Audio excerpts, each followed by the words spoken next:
Hello friends, good evening. स्वागत है आपका अपने इस यूट्यूब चैनल अंजलि क्लासेस में। फ्रेंड्स, आज हम जो है कि आज दूसरा प्रैक्टिस सेट चल रहा है ग्राम्य समाज एवं विकास का। इसमें भी आपको बहुत ही बेहतरीन जो है कि क्वेश्चन कराए जाएंगे। ये सारे जो है कि एग्जाम में पूछे गए क्वेश्चन हैं और इसको जो है कि हर एंगल से बताया जाएगा कि इस क्वेश्चन को और जितने भी तरीक़ों से पूछा जा सकता है वो सारे एंगल आपको बताए जाएंगे। तो ये जो है कि अगर आप लेखपाल का एग्ज़ाम देने वाले हैं तो इन प्रैक्टिस सेट्स को हल करिए, आपके मैक्सिमम क्वेश्चन इसमें कवर होते जाएंगे। तो आइए शुरुआत करते हैं। पहला इसमें क्वेश्चन है कि गांव के भूखंडों का एक विशिष्ट क्रमांक दर्शाने वाला मानचित्र कहलाता है।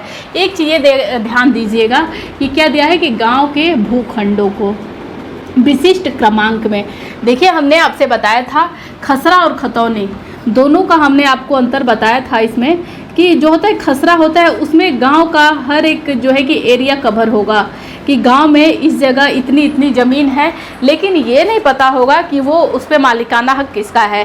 तो ये क्या होता है, भूखंड का विशिष्ट क्रमांक तो लिखा रहेगा, ठीक है। जैसे कि आप देखते हैं कि प्लॉट संख्या इतना, प्लॉट संख्या इतना, ये सारी चीज़ें होंगी, लेकिन ये बस नहीं पता होगा कि ये किसका है, ठीक है। तो ये किस में आएगा, विशिष्ट क्रमांक दिया हो तो क्या होता है, खसरा होता है। नक्शा आपको पता ही है कि नक्शा क्या होता है, तो नक्शा इसमें होगा नहीं, विशिष्ट क्रमांक में नहीं आएगा। बही खाता भी नहीं है, बही खाता निकलवाने से पता चलता है कि किसका कितना ज़मीन है, ठीक है, मालिकाना हक वाली बात हो जाती है, तो बही खाता नहीं होगा, लेखा चित्र भी नहीं होगा। तो इसमें आपका ऑप्शन क्या सही होगा, इसमें खसरा सही होगा, ठीक है।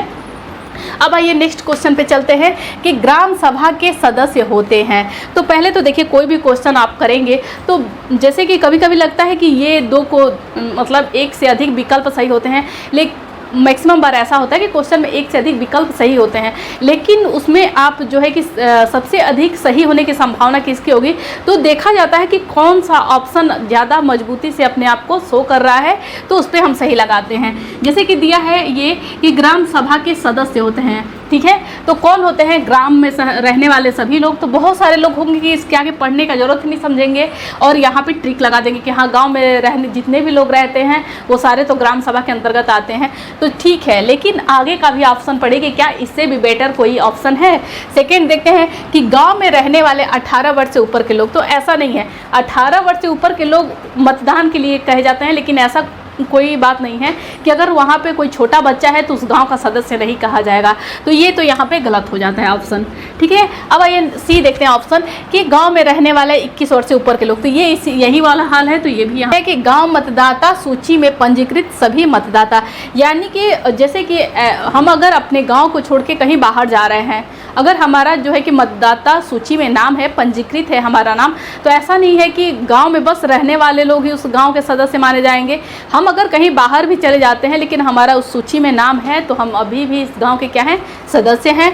तो ये यहाँ पे ऑप्शन कौन सा सही होगा कि गांव मतदाता सूची में पंजीकृत सभी मतदाता, जितने भी मतदाताओं का नाम पंजीकृत है वह सभी ग्राम सभा के सदस्य होंगे, ठीक है। ग्राम में रहने वाले सभी लोग नहीं होगा यहाँ पे क्या होगा, गांव मतदाता सूची में पंजीकृत सभी मतदाता, ठीक है।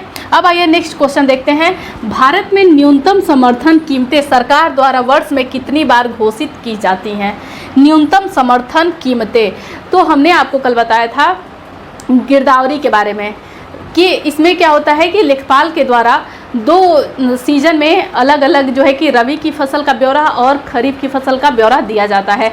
तो वहाँ पे सरकार एक कम से कम न्यूनतम मूल्य का निर्धारण करती है। तो कितनी बार करेगी, 2 बार करेगी, एक कब रबी की फसल के समय, दूसरा कब करेगी, खरीफ की फसल के समय। क्यों, किस लिए ये मूल्य का जो है कि समर्थन किया जाता है, न्यूनतम मूल्य का, कि इसको ये ध्यान में रखें कि किसानों को किसी भी तरह का जो है कि नुकसान ना हो, कम से कम किसानों को इतना तो दिया ही जाएगा। इस तरीके का न्यूनतम समर्थन मूल्य रख करके दिया जाता है कि इससे कम में जो है कि नहीं किसी को बिक्री किया जाएगा जिससे कि किसान का नुकसान हो, ठीक है। तो इसमें क्या होगा, कम से कम कितनी बार, न्यूनतम समर्थन 2 बार होता है, ठीक है, एक वर्ष में। अब आइए नेक्स्ट क्वेश्चन देखते हैं कि पूंजीवादी खेती किस देश में प्रचलित है। तो आइए इसको थोड़ा सा अर्थव्यवस्था से समझते हैं कि पूंजीवादी खेती किस देश की प्रचलित है। तो सबसे पहले हम ये देखते हैं अर्थव्यवस्था में कि पूंजीवादी अर्थव्यवस्था एक होती है, दूसरा क्या होता है समाजवादी अर्थव्यवस्था होता है, तीसरा क्या होता है मिश्रित अर्थव्यवस्था होता है। तो पूंजीवादी अर्थव्यवस्था में क्या होता है कि इसमें क्या होता है कि बाजार में प्रतिस्पर्धा बहुत ज़्यादा होती है, लोगों में कंपटीशन अधिक होता है। और ये सबसे ज़्यादा कहाँ है, जैसे कि जितने भी बड़े लोग हैं, जो भी पैसे वाले लोग हैं, वो मार्केट में जो है कि अपना उस तरीके से पैसा रख के, जैसे कि कोई बिजनेस करके या जिस तरीके का भी हो, बाज़ार में प्रतिस्पर्धा को बढ़ाते हैं। अपना जो है कि कोई ना कोई चीज़ लॉन्च करेंगे और उससे बाज़ार में प्रतिस्पर्धा बढ़ती है। तो ये होता है पूंजीवादी, उसमें सरकार का किसी भी तरीके का नियंत्रण नहीं होता है, ठीक है। और सेकेंड क्या आता है कि समाजवादी अर्थव्यवस्था। तो समाजवादी अर्थव्यवस्था में होता है कि आप कितने भी पैसे वाले हों, लेकिन आप जो भी कार्य करते हैं, लेकिन वो किसके अंतर्गत होगा, उसमें सरकार का जो होता है कि नियंत्रण होता है उस कार्य में, ठीक है। और थर्ड क्या होता है मिश्रित अर्थव्यवस्था, जिसमें क्या होता है कि दोनों बैलेंस करके चलता है, ठीक है। पूंजीवादी भी होता है और समाजवादी भी होता है। तो ये ऑप्शंस में देखिए कि पूंजीवादी खेती, तो पूंजीवादी अर्थव्यवस्था का सबसे बड़ा उदाहरण कौन सा है, अमेरिका है। कौन सा है, अमेरिका है। तो पूंजीवादी खेती भी किस देश से प्रचलित है, अमेरिका से ही प्रचलित है यहाँ के ऑप्शन में। अब आइए सारे ऑप्शंस को देखते हैं। रूस और चाइना ये दोनों समाजवादी अर्थव्यवस्था के लिए बहुत ही ज़्यादा प्रसिद्ध हैं, यानी कि यहाँ पे कोई भी कार्य किया जाता है उस पर सरकार का बहुत ही बेहतरीन तरीके से नियंत्रण होता है, ठीक है।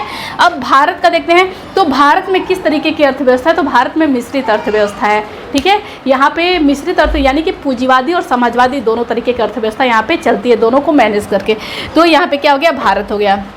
अब ये नेक्स्ट क्वेश्चन देखते हैं कि भूरी क्रांति किससे संबंधित है। तो देखिए क्रांति में आपके जो है कि क्वेश्चन में जरूर एक ना एक क्वेश्चन पूछे जाते हैं क्रांति से संबंधित।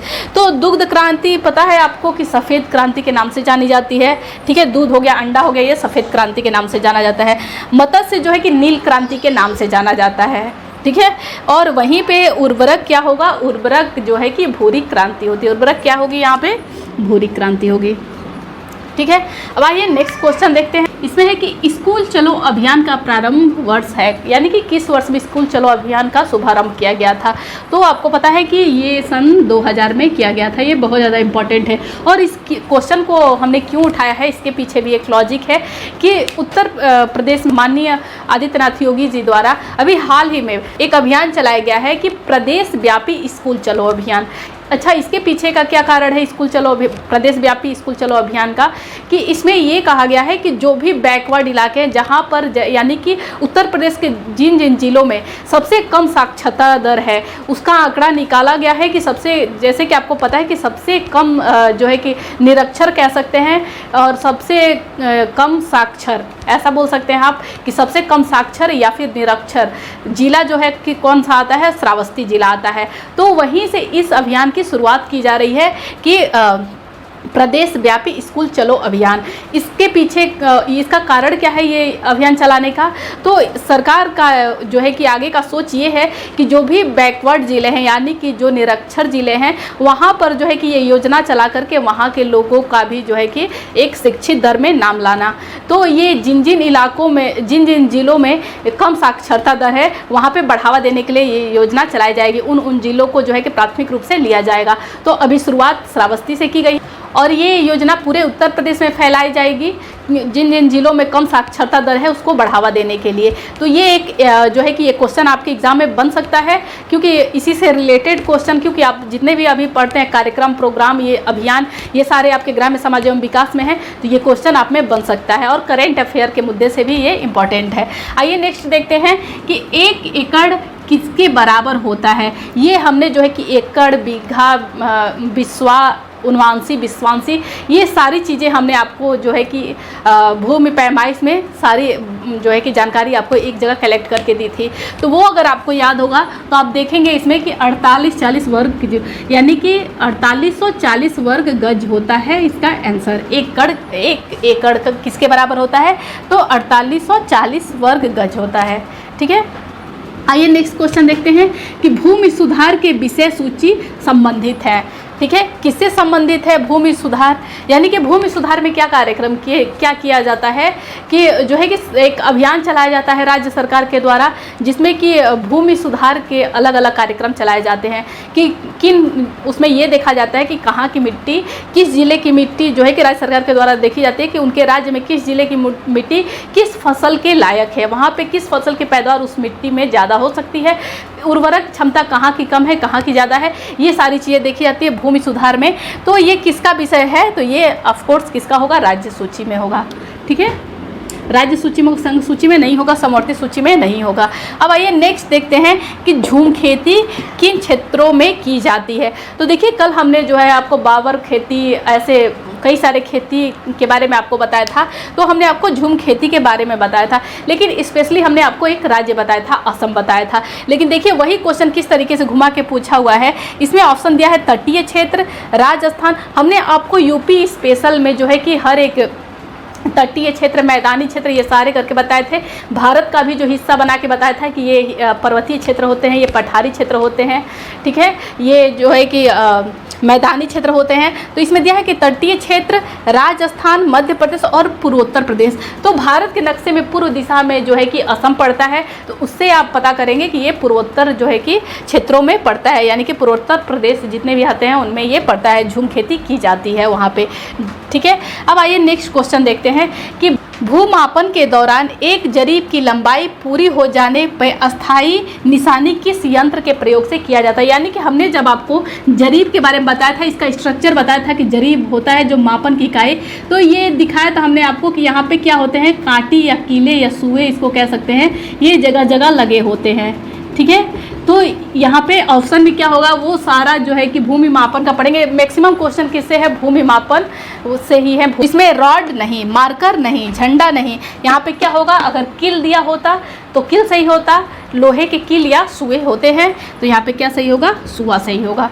ठीक है, अब आइए नेक्स्ट क्वेश्चन देखते हैं कि उत्तर प्रदेश की अर्थव्यवस्था का आधार है। तो ये तो आपको ऑप्शन से पता चलेगा कि कहा जाता है कि उत्तर प्रदेश की अर्थव्यवस्था का आधार क्या होगा, तो जाहिर सी बात है कि इसमें क्या होगा, ये सारे ऑप्शन देखेंगे तो इसमें कृषि होगी, कि उत्तर प्रदेश में भी जो है कि अर्थव्यवस्था का आधार कृषि ही है। तो यहाँ पे क्या ऑप्शन सही होगा? कृषि सही होगा। और उत्तर प्रदेश में कौन कौन सी फसलों का उत्पादन होता है? तो मोटे अनाज, दलहन, तिलहन, इन सब फसलों का उत्पादन होता है। और किन किन राज्यों में होता है? तो हमने आपको बताया था कि विंध्यन क्रम में, जो यूपी स्पेशल बताया था कि विंध्यन क्रम के जो क्षेत्र होते हैं या फिर जो बुंदेलखंड पठार के क्षेत्र होते हैं, यहाँ पे दलहन और तिलहन फसलें बहुत अधिक मात्रा में होती हैं। बाकी जो मैदानी क्षेत्र होते हैं वहाँ पर मोटे अनाज, दलहन फसलें ज़्यादा होती हैं। ये सारा हमने आपको बताया था यूपी स्पेशल में। तो उसी से क्वेश्चन बनता है कि कृषि, उत्तर प्रदेश की अर्थव्यवस्था किस पे निर्भर है? तो कृषि पे निर्भर है। ठीक है, इसका आधार कृषि है। आइए अब नेक्स्ट क्वेश्चन देखते हैं, विश्व खाद्य दिवस कब मनाया जाता है? तो विश्व खाद्य दिवस मनाया जाता है कब? 16 अक्टूबर को। कब मनाया जाता है? 16 अक्टूबर को। इसमें कौन सा सही होगा? 16 अक्टूबर को। 16 नवंबर नहीं होगा, 24 अक्टूबर नहीं होगा, 24 नवंबर भी नहीं होगा, कौन सा होगा? 16 अक्टूबर होगा। आइए नेक्स्ट क्वेश्चन देखते हैं कि खरीफ की फसल बोई जाती है, कौन से महीने में बोई जाती है? तो हमने जो है कि उत्तर प्रदेश स्पेशल में जब आपको कृषि पढ़ाया था तो उसमें बताया था कि रबी की फसल, खरीफ की फसल और जायद फसल किन किन महीनों में बोई जाती हैं और इसकी कटाई कब होती है। ठीक है, और इनमें मुख्यतः फसल कौन कौन से होते हैं रबी की फसल में और जो है कि जायद में और खरीफ में। तो इसमें हमने आपको बताया था, तो देखिए ऑप्शन के हिसाब से लगाएंगे। हमने आपसे बताया था कि खरीफ की फसल मई से जून, तो चूंकि मई से जून आपके ऑप्शन में नहीं दिख रहा है, जून से जुलाई दिख रहा है, तो आप इसको ही जो है कि सही करेंगे, क्योंकि मई से जून, जून से जुलाई यही होता है। ठीक है, तो यहाँ पे ऑप्शन क्या सही होगा?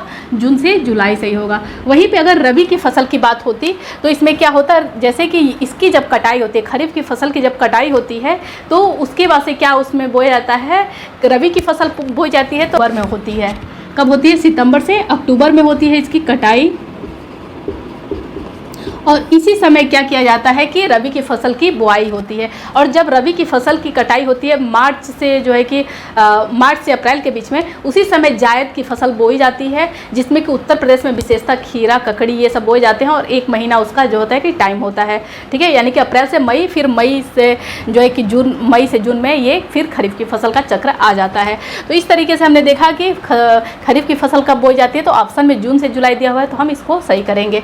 अब आइए नेक्स्ट क्वेश्चन देखते देखते हैं। हमने आपको जो है कि अभी क्वेश्चन बताया था कि क्रांति से जरूर एक ना एक क्वेश्चन पूछे जाते हैं, तो ये कई साल के प्रीवियस ईयर के लिए जा रहे हैं, तो उसमें देखिए आपको कहीं ना कहीं कोई ना कोई क्रांति देखने को मिलेगी।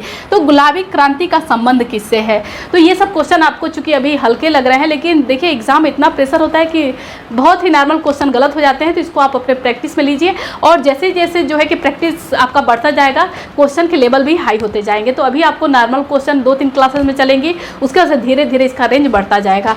तो गुलाबी क्रांति किससे संबंधित है? तो ये संबंधित है झींगा उत्पादन से। किससे संबंधित है? झींगा उत्पादन से। मत्स्य उत्पादन हमने आपको बताया था कि नीली क्रांति से संबंधित है।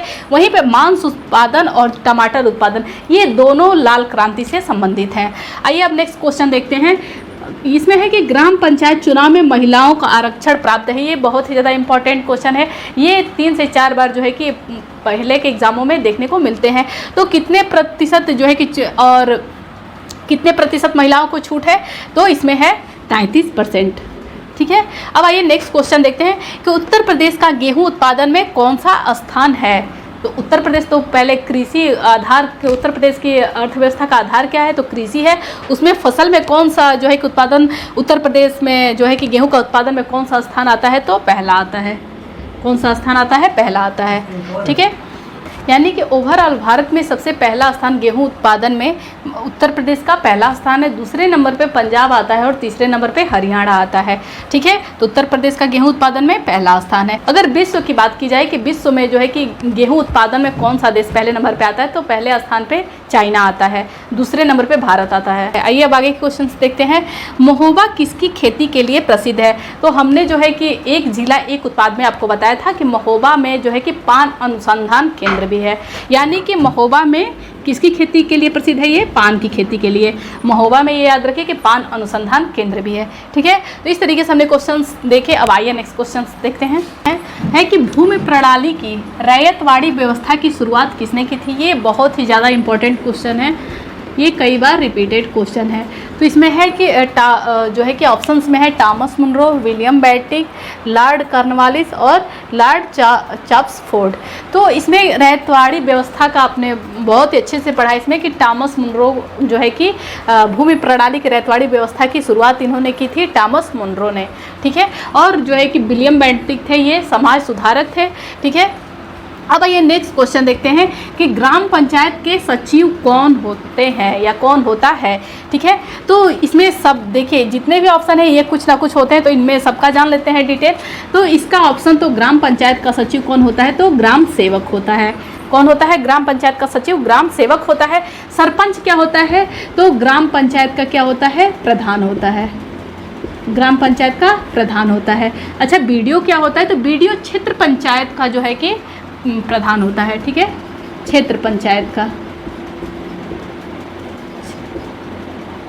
क्षेत्र पंचायत का प्रधान होता है। ठीक है, बीडीओ। अब सीईओ क्या होता है? तो जो है कि देखिए जितने भी प्राइवेट कंपनियां होती हैं उसमें जो है कि प्रबंधक के रूप में जो है कि मुख्य प्रबंधक के रूप में सीईओ को चुना जाता है। ये सरकारी स्तर पे भी होता है, लेकिन प्राइवेट में ये मैक्सिमम सीईओ का पद देखने को मिलता है। ठीक है, आइए अब नेक्स्ट क्वेश्चन देखते हैं कि निम्न में से कौन सी पंचायत के विकास के लिए सुझाव देने वाली सर्वप्रथम समिति है? तो देखिए बलवंत राय मेहता समिति में भी त्रिस्तरीय पंचायत राज व्यवस्था की बात हुई थी, अशोक मेहता समिति में भी, PBK राव में भी हुई थी। लेकिन इसमें कहा जा रहा है कि सर्वप्रथम सुझाव किसने दिया था? तो इसमें किसका नाम आता है? बलवंत राय मेहता समिति का। इसमें कौन सा ऑप्शन सही होगा? बलवंत राय मेहता समिति। तो आइए देखते हैं कि बलवंत राय मेहता समिति का किस सन में जो है कि इस समिति बनी थी? तो 1957 बनी थी। 1957 से 1958 लेंगे। और इन्होंने क्या किया था? सर्वप्रथम त्रिस्तरीय पंचायत राज व्यवस्था की इन्होंने बात की थी। और त्रिस्तरीय पंचायत राज व्यवस्था किस अनुच्छेद के अंतर्गत आता है? तो 273 के अंतर्गत आता है। ठीक है, अब आइए देखते हैं इसमें कि अशोक मेहता समिति ने भी जो है कि त्रिस्तरीय पंचायत राज व्यवस्था की बात की थी। तो इनका सन था जो है कि 1977 से 1978 था। ठीक है, अब हम बात करते हैं PBK राव। इन्होंने जो है कि महिलाओं के आरक्षण के लिए महिलाओं के पक्ष में बात किया था। तो PBK राव जो है कि महिलाओं के लिए बात किए थे, और इन्होंने जो है कि त्रिस्तरीय पंचायत राज व्यवस्था में इन्होंने 4 स्तरीय पंचायत राज व्यवस्था की, या उसी को कह सकते हैं कि द्विस्तरीय पंचायत राज व्यवस्था की इन्होंने बात की थी। और महिलाओं के आरक्षण की बात इन्होंने की थी। तो इन्होंने कब किया था? 1985 से 1986 में इनका चला था। इसको द्विस्तरीय या 4 स्तरीय पंचायत राज व्यवस्था, कहीं कहीं इसको 4 स्तरीय कहा जाता है, लेकिन मेन है इसका कि द्विस्तरीय पंचायत राज व्यवस्था की इन्होंने बात की थी। अब आइए नेक्स्ट क्वेश्चन देखते हैं कि NREGP, ठीक है, NREGP का पूर्ण रूप क्या है? हमने आपको जितने भी कार्यक्रम बताए थे सबका शॉर्ट नेम और फिर फुल नेम करके बताया था, ठीक है। तो ये क्वेश्चन वहीं से है कि इनमें से ये निम्न में से ये किसका है। तो आइए देखते हैं। इसमें है पहला कि ये ग्रामीण होगा, राष्ट्रीय ग्रामीण उद्यमिता गारंटी कार्यक्रम। तो नहीं, ये इसका पूरा नाम नहीं है, राष्ट्रीय ग्रामीण शिक्षा गारंटी कार्यक्रम। ये जो है कि शिक्षा के लिए भी नहीं है, ये किसके लिए था? ये एम्प्लॉयमेंट यानी कि रोजगार के लिए था, यानी कि national rural employment guarantee programme, ठीक है। तो राष्ट्रीय, इसी को हिंदी में करेंगे तो राष्ट्रीय ग्रामीण रोजगार गारंटी कार्यक्रम था, ठीक है। आइए अब देख लेते हैं, इसके बारे में कुछ जान लेते हैं कि NREGP की शुरुआत कब की गई थी। तो इसकी शुरुआत जो है कि सन 2006 में की गई थी। इसकी शुरुआत कब की गई थी? सन 2006 में की गई थी। और जो है कि अगर ये पूछता है कि पूरे भारत में इसको कब लागू किया गया, जैसे कि देखिए पहले एक छोटे भूभाग पे इसको अप्लाई किया जाता है, फिर जब ये कार्यक्रम सफल होता है तो संपूर्ण भारत में लागू किया गया। तो संपूर्ण भारत में जो है कि संपूर्ण भारत में इसको लागू किया गया 2008 में। संपूर्ण भारत में इसको 2008 में लागू किया गया, ठीक है। तो इसको पूरे भारत में जो है कि क्या कहेंगे, अगर डेट पूछता है तो 2 फरवरी 2006 में जो है कि इसको एक छोटे भूभाग पे यानी कि इसकी शुरुआत की गई थी। और संपूर्ण भारत में जब डेट पूछता है तो 13 अप्रैल 2008 में ये संपूर्ण भारत में लागू कर दिया गया, ठीक है। तो इस तरीके से हमने जो है जितने भी इंपॉर्टेंट क्वेश्चन है प्रीवियस ईयर में पूछे गए या फिर जितने भी इंपॉर्टेंट क्वेश्चन है वो आपको बताए गए। लगातार ये क्लासेस जो है कि प्रैक्टिस सेट की क्लासेस चलती रहेंगी। तो अगर आपको एग्ज़ाम देना है लेखपाल का तो लगातार इन क्लासेस बने रहें, आपको जो है कि बहुत ही ज़्यादा बेनिफिट मिलने वाला है। और आप हमारे टेलीग्राम चैनल से ज़रूर जुड़ें और जो है कि डिस्क्रिप्शन में उसका लिंक मिल जाएगा आपको। और जो है कि जो भी क्लासेस चल रही हैं उसके PDF जो है कि आपको अवेलेबल करा दिए जाएंगे 1 से 2 दिन में। और अगर जिन लोगों ने सब्सक्राइब नहीं किया है प्लीज़ चैनल को सब्सक्राइब करें। Thank you for watching this video.